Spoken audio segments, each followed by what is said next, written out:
We have about 1,000 of our workers that are out in the different areas across the province to get to those outages. Quebecers are still feeling the effects of the season's first major snowfall. Here in St. Lambert on Wednesday morning on Montreal's South Shore in the Montérégie, one of the areas hardest hit by power outages, Hydro-Québec crews were working to get people back on the grid. I lost power around 7 o'clock.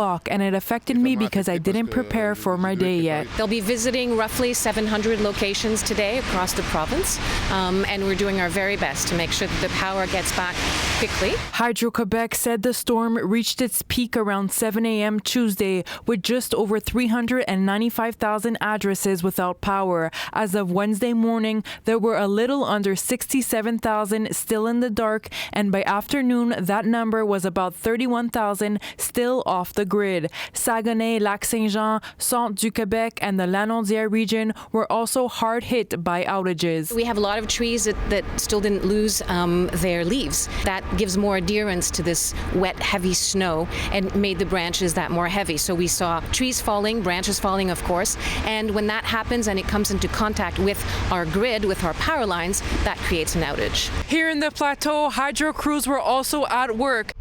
This stretch of Rivard Street is still without power at 12:30 p.m. Wednesday. I didn't think that was that soon, that snowfall would come in November.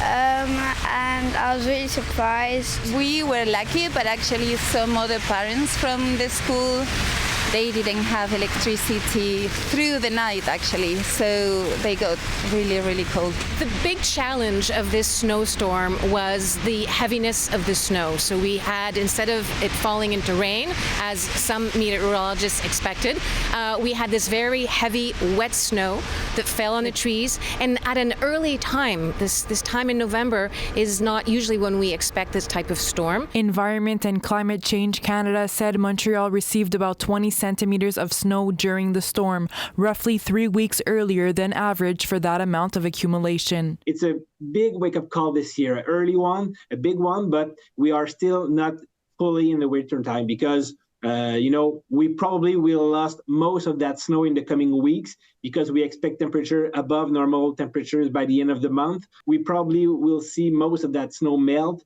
And we aren't exactly sure if we will get a white Christmas. Hydro-Québec says the goal is to resolve the vast majority of outages by the end of Wednesday night, but there may remain a few more complex cases that could take until Thursday. In Montreal, Adriana Gentile, City News.